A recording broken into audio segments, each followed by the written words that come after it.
Hi, this is Twisted Granny Tarot. Thank you very much for joining me tonight. I hope you're having a good day out there. It was another hot August day for us, and we're kind of looking for, actually, we're going to have a cool off on the weekend, so we're tickled to death with the thought of that. So, that's not even August yet, excuse me, but it's okay, it's a late July. Terrible hot day, and several in a row. Anyway, we're going to do the Twisted Granny Tarot method of tarot reading. And we're going to start with this diagram because it allows us to use the titles that are on each one of these slices of the pie. Because this is what your horoscope looks like. If you got it done, they sent you a copy, it would be a circle divided into 12 slices like a pie, and then there'd be these little squiggles in there, and those little squiggles would be images for that make the names of the planets and the symbols for the planets and symbols for the signs. And it's a really good way to get a whole lot of information in a very small amount of time.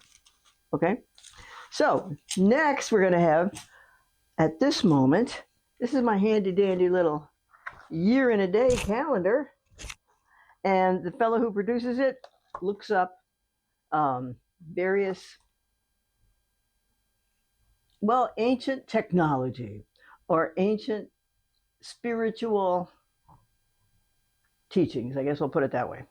So in this case today, in this month of August, on the 29th, I just saw this, it caught my eye, it says, Pardon, P-A-R-D-O-N, of the Sea Festival in Brittany, which honors the sea goddess Athes, A-T-H-E-S, and then later Christianized into the Feast of St. Anne. So there we go. They turned a sea festival that honored a goddess into the Feast of St. Anne. Notice they didn't call her a goddess, did they? Because we can't be worshiping those women. Oh my God, cannot worship those. Oh, who ever heard of that? Everybody before some certain event. Okay, now what do we have? Oh man, this is too complicated. Okay, on August the 12th, Light of Isis. Apparently it's a festival called Lychnapsi, Lychnapsia, honors her search. The Light of Isis, Lychnapsia, honors her search for Osiris. I guess she had to go look for Osiris. Dried rose petals and vervain are burned as offerings to Isis, and green candles are lit in her honor. So this is a fertility festival because in August, that's when in Europe, the begin, probably here too, in America too, the beginnings of the harvest were beginning to come in.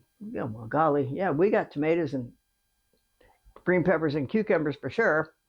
Not to mention the other stuff that's growing around in the fields around in here. Okay, so now we're going to start out with this deck. Can't remember the name of it, but it'll come to me in a minute. Okay, but it's been a really good deck for me. Okay, so we're going to start out with this diagram. First house says here self-appearance. Well, it is about your self-appearance if you're doing a horoscope, but we're doing a reading. We're doing a tarot reading. So actually what that translates into is what is on your mind right now. So what is on Leo's mind? Oh, Leo, what's going on with you? Now what happened? You have to talk to yourself and figure out what happened. Did somebody stab you in the back? Did you stab somebody else in the back? Because that's what this looks like. Okay? And if you didn't do either one of those things, so who stabbed who in the back? It's not going to be pretty no matter how you describe it. Okay? So that's what's on your mind right now is some very depressing situations. This is your house of money. You got the Two of Swords in there. Three, sorry. This is a broken heart. So you're not happy with your money situation. Okay, we got the third house, which is the Chariot. And the Chariot shows us that he's driving the chariot. There is a person, in this case, it'll be a Leo, who drives a chariot, and one horse wants to go in one direction, one horse wants to go in the other direction, because actually, mostly in chariot tarot cards, the driver's not touching the reins at all. He's just letting them loose. And I guess they're supposed to figure out by osmosis what they're supposed to do next. I don't know. But anyway, if this is about two different versions, it could be about two different versions of the truth. It could be about two different stories for why this happened. It seems like it could be logical. That's where I get into trouble. If it's logical, okay. So there's your third house. Oh, wait a minute. Sorry, kids. Okay, so now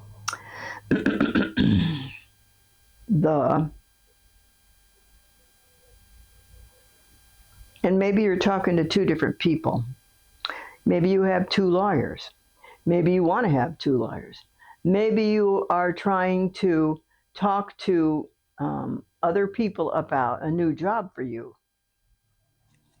Okay? It's going to be a joint discussion. Fourth house is your home. So, okay, kids, did you work out of your home for a while? Because this card shows a very intelligent, hardworking person. Well, in this picture, she shows herself polishing up her coins. However, it indicates that she works at home, or does a lot of work at home, or does a lot of thinking at home. And she's always got work on her mind, or his mind. You're always got work on your mind. Okay. Fifth house is romance and creativity. Well, according to tarot card lore, the Four of Swords is really more about inactivity than anything else. So this girl here just looks like she's picking up stuff around the yard. She has a couple of twigs in her hand, and she's got like a sword or a cane in her other hand, and she's got 3 swords on the ground, and one sword in her hand over here. So you're taking a break from romance for whatever reason. Maybe you got so much stuff going on you don't have time or the energy to include a semi-partner or even a partner. Okay, sixth house, work and health. So what the perspective on this card? It looks kind of weird. But what's happening is that this fella is on higher ground. Okay? He's on higher ground than these people, because the ones poking these wands or rods or sticks at him, he has the upper hand because he's above them, because he's got the advantage. That doesn't mean he's going to win. It's just that at this exact moment, you have a slight advantage over your enemies. Whew, okay. Seventh house, marriage partnerships and business partnerships. 1, 2, 3, 4, 5, 6. Yes. So it looks like you do want a partner, and you look like you're hunting for one. Good. Because everybody needs somebody, and everybody needs a partner to talk to, or even a really good friend about what happened and how you can restate the stage, reset the stage, so to speak, so that you can get over this, whatever happened with regard to this and this broken heart. So at the same time you're having to deal with this, you really need a partner, because you're probably going through something really not nice, very, very ugly as far as you're concerned. So I hope it all works out. Now, this is a destiny card. So keep looking, even through the, I don't even want to call it ticklish, even for the yucky poo that you're going to be stomping through with regard to these problems, you can still keep an eye out, because there might be a person out there who really admires you and just wants to help you, and sees how, in a matter of fact, he could swoop in and give you help, and that would be He might think that's the best idea he's had in a long time. Okay, because it would put him on your side, so to speak. Oh gosh, now here we got money from other people. That's eighth house. Money from other people means inheritances, income tax checks, insurance checks, those kinds of things. And it looks like there or it's unearned income. Even a bonus check is delivered as unearned income. You didn't earn it from your hourly wage or your salary. It was provided to you extra, but you didn't really have to work for it. Even though we both know you did, because if you got a bonus, it's because you did good. Okay, so we just have to wait and find out what that means and how much it's going to be and when it's going to be delivered. Okay? Ninth house, philosophy, religion, higher education, and long distance travel. And when that happens,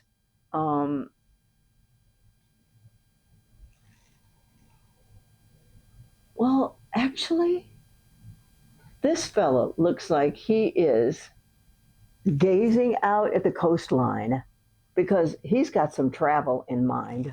A or B, he could be waiting for his ships to come back in, although I don't see any ships here. And he's got in his hand a globe that looks like the planet Earth. So it is a round blue and green globe, and it looks like the planet Earth. So he has big plans for his influence on the world. So lots of people want to travel and do travel, and that's my dog.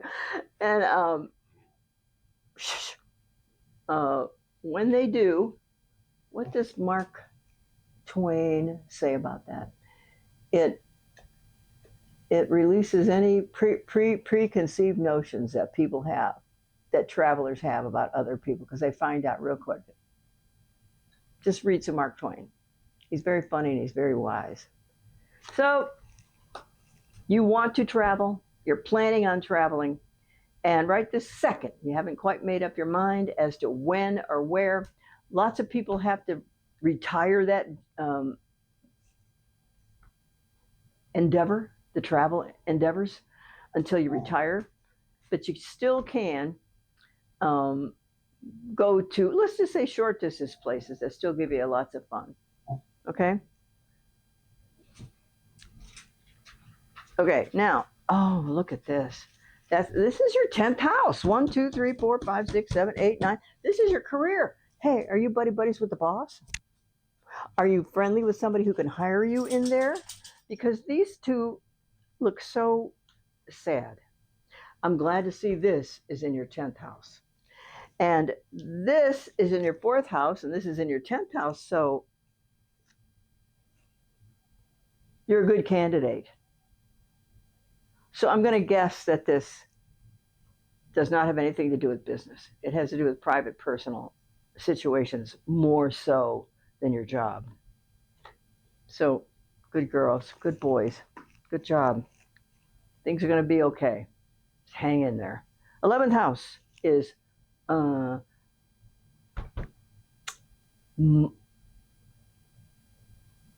long-term plans. I don't know why it's long-term plans. That means years. What are you going to be doing in the next 5 years? What about the next 10 years? Where do you want to be in 20 years? I want to be alive. How about that? Okay, so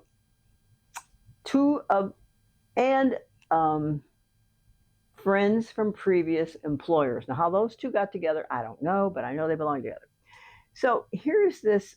So you might be willing to talk to people from your previous employment just to find out, are their companies hiring? Because maybe you want to move out of that job you're at and go somewhere else. Because those people can start you off on a new track right now. And plus, this person is trying to make up her mind or his mind, and you can make a decision, but tiptoe around it for a little bit until everything gels. Because we might have to wait a few more weeks and cross our fingers that the political scene will relax itself. 1, 2, 3, 4, 5, 6, 7, 8, 9, 10, 11. Okay, this is 12. This is what you think about when you go to sleep at night. Okay, kids, look at here. You are so worried. You are so worried. You are practically a worrywart. Now, your worries, you know what? You're using up today for what happened yesterday and what may not happen tomorrow.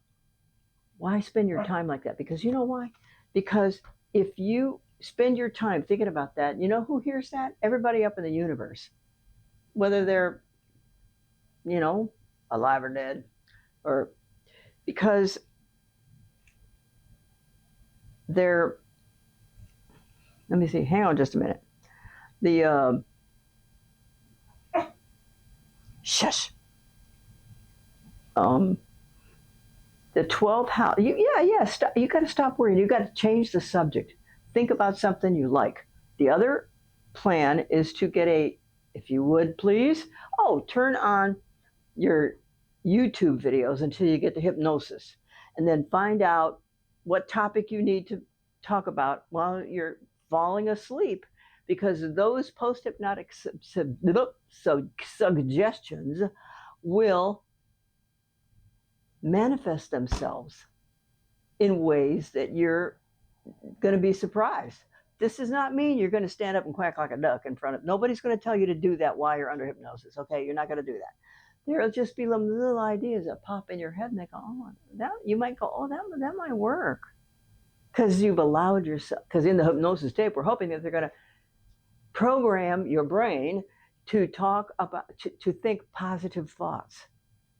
The other clue you can do is you put a rubber band around your finger, and every time you think a bad thought, you snap it. That hurts. And then I used to go get a Jolly Rancher so I could keep my mouth shut, and think about something else. I do love Jolly Ranchers. Okay, that's your 12th house. Now, what this card is, don't like that card. This card right here. So be kind to yourself, and be kind to yourself as you're on your way to sleep. It will greatly improve your ability to sleep.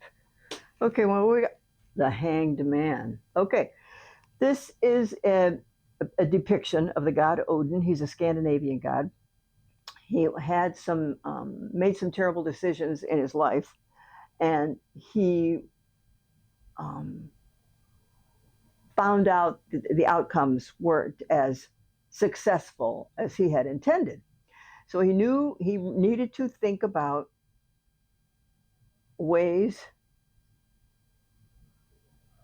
to, what is all that?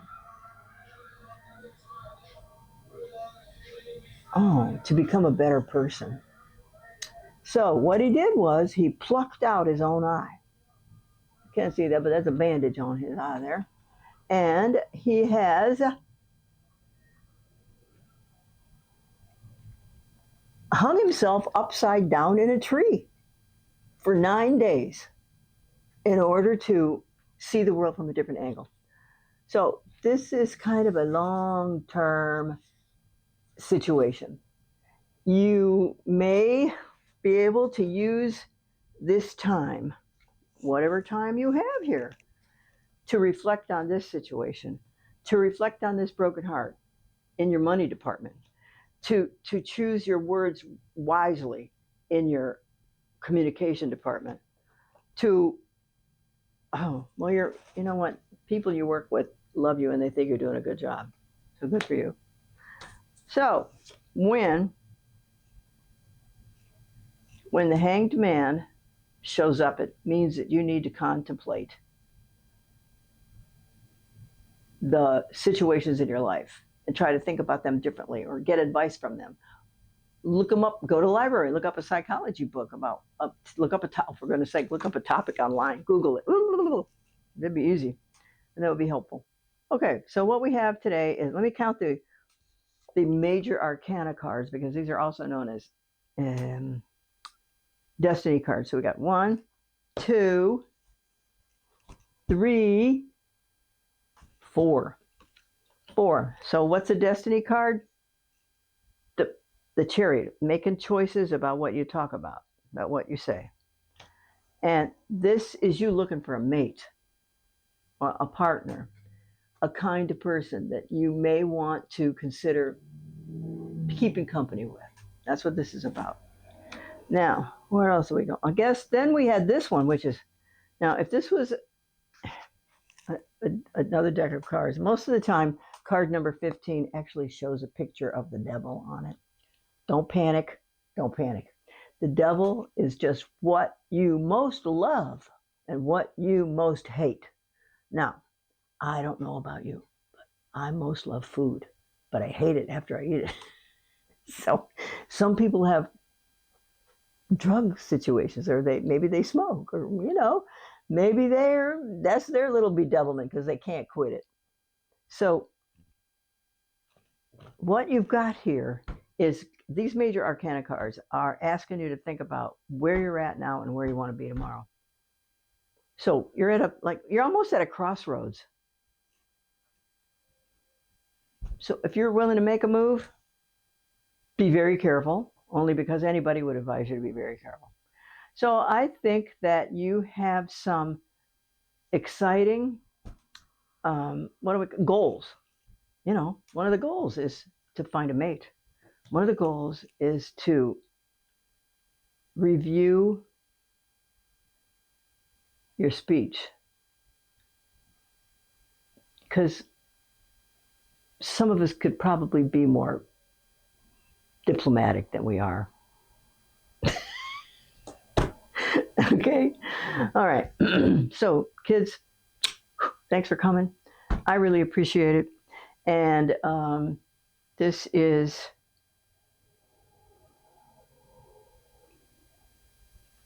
a nice little package for you Leos, because these are simple.